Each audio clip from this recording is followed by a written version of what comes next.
Good morning or afternoon. This is Mr. Bradley coming at you. We're going to talk a little bit about global interdependence, or the increasing level of interaction and growing relationships between different countries and cultures around the world.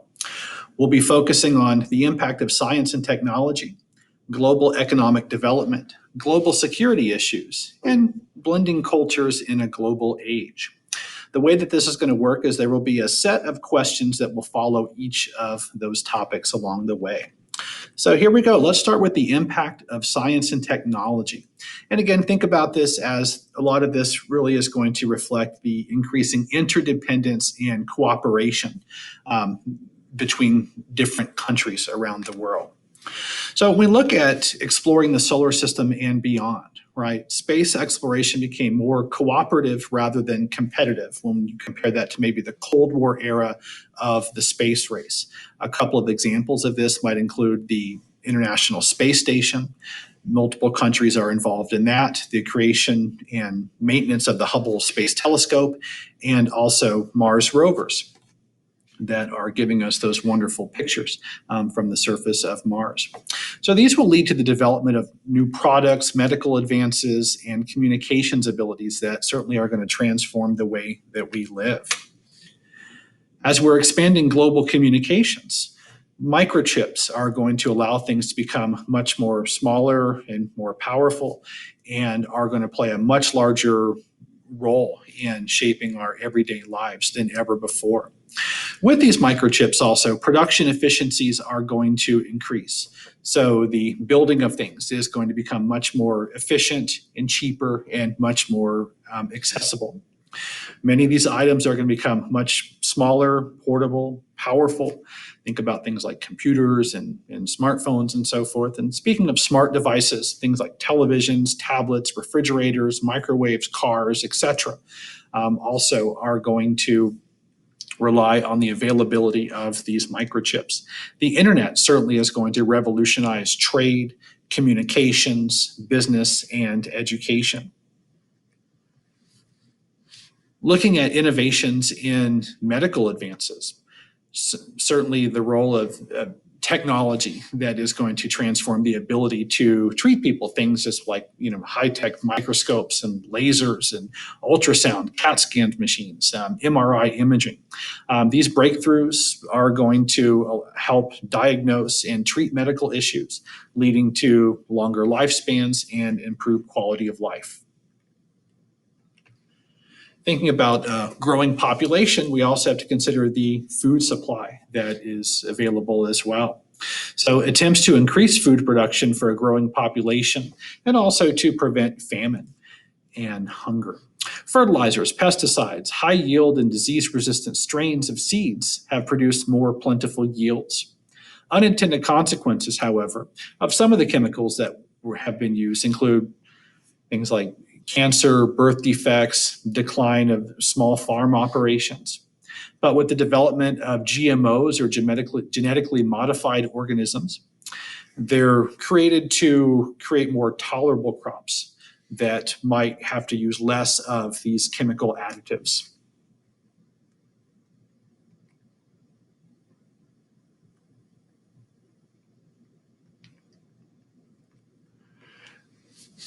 Looking back at how technology is revolutionizing the world economy.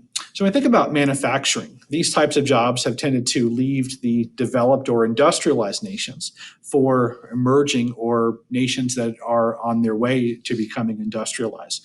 So what that is going to leave behind are what are going to become known as these information industries. And they're going to take advantage of the access to technology.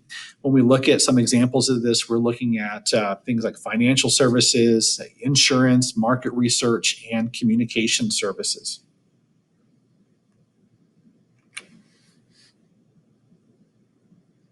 Ultimately, though, what we're seeing is the globalization of the economy, right? Where we can say that all financial interactions that are going to cross these international borders have certainly increased greatly over time. One example of this is the multinational corporation. These are companies that are going to operate in several different countries. A few examples of this would include Exxon, Shell, Ford, and Toyota.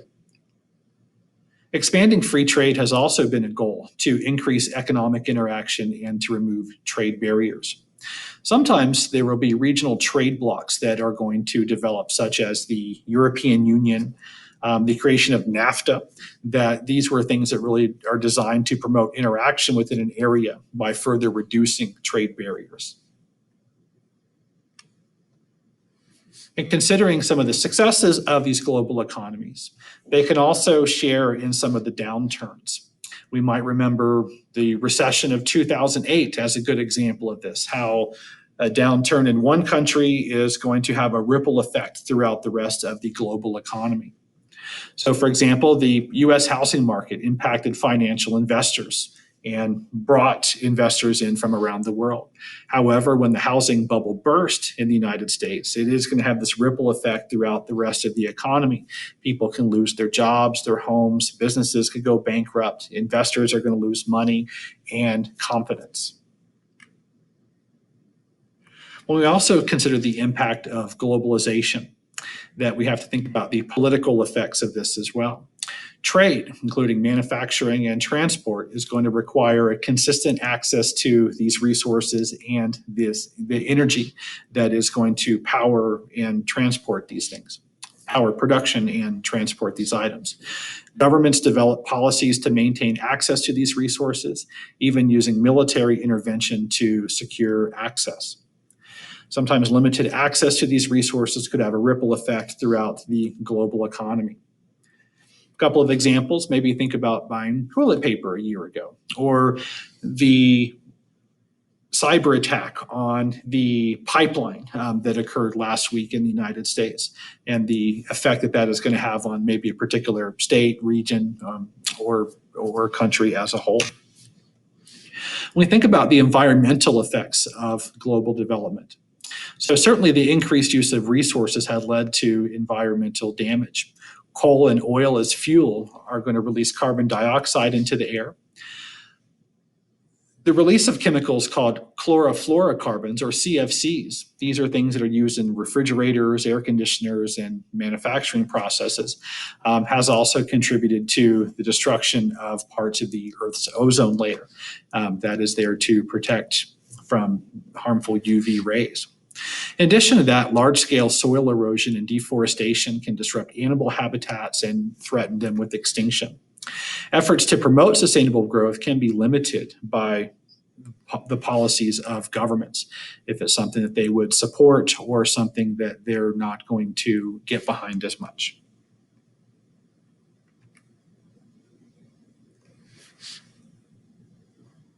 Now we're going to begin to look at some of the global security issues in the 21st century. So when we look at issues of war and peace, as there is an increasing interaction and sense of cooperation between countries, we are also going to see more countries working together to respond to various threats. The United Nations is going to aim to promote world peace by providing a forum to resolve conflict between groups or countries. Some things that they can participate in would be providing humanitarian aid, providing help to move refugees, deliver supplies, operate hospitals, provide peacekeeping efforts to end conflict, carry out peace agreements, and also the monitoring of ceasefires. Other issues might be controlling weapons of mass destruction, right? So ultimately, the aims to limit the development, testing, and trade of nuclear, chemical, and biological weapons. Treaties have been signed to acknowledge these limits and also establish the means to enforce the terms of those treaties. Other nations have tried to develop these weapons on their own against the pressures of the international community. We can see this in the case of Iraq in 2003, and also if you've heard of things like the Iran nuclear deal, more recently in the news. That's kind of what we're talking about here, is that the international community is trying to use pressures to prevent other nations from getting access to these weapons. We also look at managing ethnic and religious conflicts. So these are often centuries old and usually are tied to land and space disputes. A few examples of this might be the Israelis and Palestinians. If you're following current events right now, there is a revival of violence and and issues going on over there. In just a moment, a link is going to pop up to a short little video if you're interested in learning about the development of these tensions between the Israelis and Palestinians. It's very informative and very to the point. Other examples might include clashes between Protestants and Catholics in Ireland, Serbs, Bosnians, and Croats in southeastern Europe, Kurds in Turkey, Iran, and Iraq. These conflicts can certainly lead to terrible violence, and the international community plays a lot of roles in trying to bring resolution to these issues, but oftentimes the resolution is temporary. Another issue for increasing interaction and cooperation is confronting issues related to human rights. In 1948, the United Nations issued the Universal Declaration of Human Rights, stating that all human beings are born free and equal in dignity and rights. Everyone has the right to life, liberty, and security of person. So there are organizations and individuals that attempt to promote and to protect these human rights, to bring visibility on violations of that, but also the promotion of support to protect and to secure those rights. Political, ethnic, racial, and gender differences have led to high numbers of deaths, discrimination, and attempted genocide, and refugee crises along the way. A few examples of this may be in Cuba, Iran, Myanmar, and Darfur. Also looking at how the global community is addressing health issues. So a standard of health is considered a human right. The international community is going to work to promote these health standards. Sometimes the international community is going to work together to deal with larger issues, maybe issues like AIDS or SARS or even COVID-19 by working on treatment, but also processes to limit infections from spreading to other places. Another issue, or as a challenge of the global community, is dealing with the movements of populations. So we're looking at large numbers of people moving from one place to another. Some of these push factors or issues that might cause them to leave their homes might be the lack of food, maybe due to drought, other natural disasters, or political oppression. Some pull factors are reasons why they go to the place that they end up at, that they hope for a better life for themselves and their children, and thus migrate largely to developed nations. For example, hundreds of thousands of people migrate from Africa to Europe and from Latin America to the United States every year. Although looking for a better life, they might not find themselves welcomed in the country they migrated to, but oftentimes can be better than the conditions that they were trying to leave.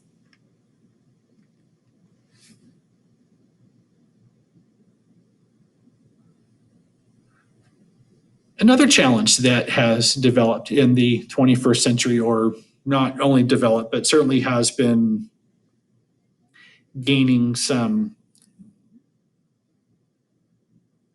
it's not something that is new, but it is something that certainly has become more visible in the post-Cold War era, and that is the threat of terrorism. This would be defined as the use of violence against non-combatants to force changes in societies or governments. So when we look at the growth of terrorism, it certainly has increased over the last several decades.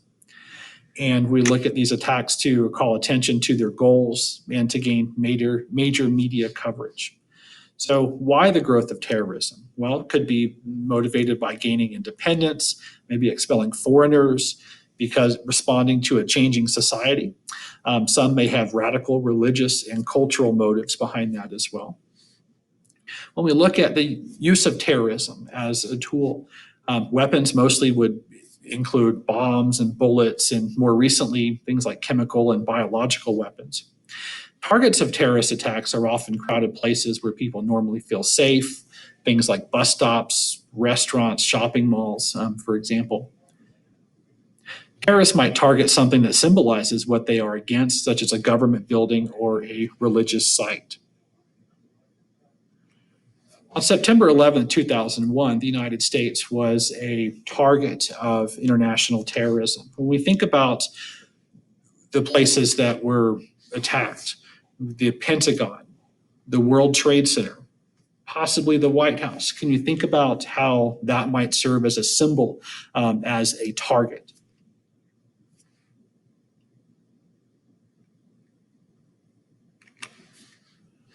So in September 11, 2001, there were 19 terrorists that hijacked 4 airplanes. 2 of these airplanes crashed into the World Trade Center. 1 airplane crashed into the Pentagon, and another crashed in a field in Pennsylvania, possibly headed towards the White House. But there were a group of passengers that overtook the control of the plane, and eventually it crashed into the field, preventing it from getting to wherever that final target may be. When we look at the impact of this, of September 11th, over 3,000 people were killed. The World Trade Center, both towers are going to collapse. For the United States, it was psychologically devastated, felt vulnerable and afraid. There were concerns that more attacks would come. There were letters that were discovered in the mail that contained anthrax or bacteria spores that could lead to a lot of health issues, but also is going to raise insecurities in the following days and months. So how the United States is going to respond to this, that the first thing is that we're going to find those that were responsible for this. And the one who we consider the mastermind behind these attacks was Osama bin Laden.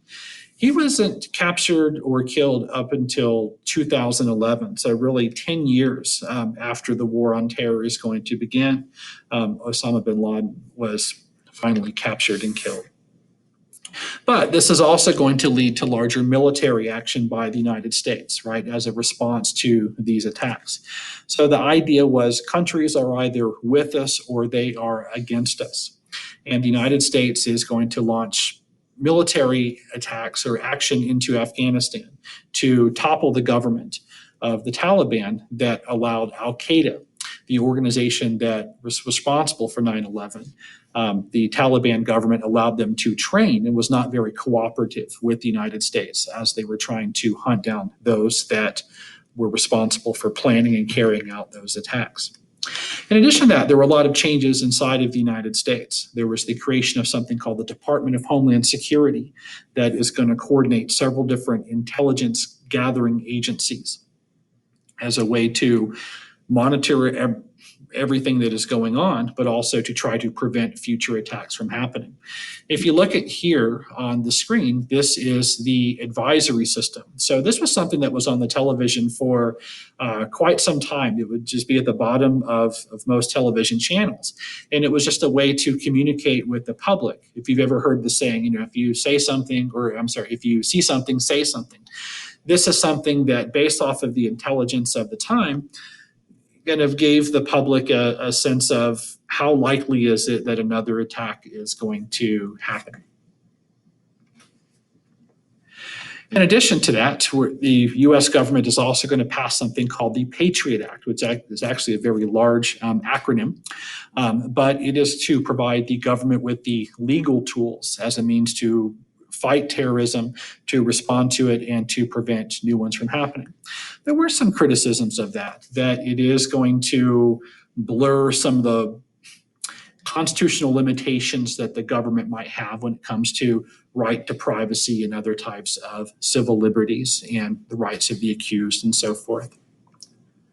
Air travel is also going to experience many new security protocols and changes as a result of the September 11th attacks, in terms of just security checkpoints, being able to go to the gate. Just that whole experience is going to change as a result of that.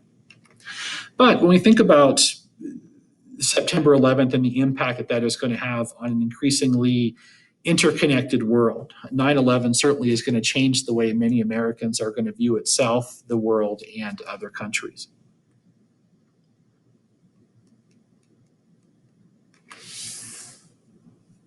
We're also going to look at cultural changes in this global age. And as a little wrap up for us, what we're really seeing here is just increasing exchange of popular culture that is going to be able to spread through various forms of mass media. So think about things like music and sports and movies and fashion, language, food, and clothing. That is not just going to be characteristic of one particular type of culture or country, that we're starting to see this cultural diffusion all throughout the world. So TV, internet, social media is going to help accelerate these cultural exchanges. So technology is also going to facilitate, how you live, to share how you live to others, and vice versa. Many cultures have become more westernized in the process. And global interdependence is going to bring nations closer, creating a sense of connectedness rather than differences. So thank you very much for listening today. I hope y'all have a great day, and good luck to you on the final exam in the coming week.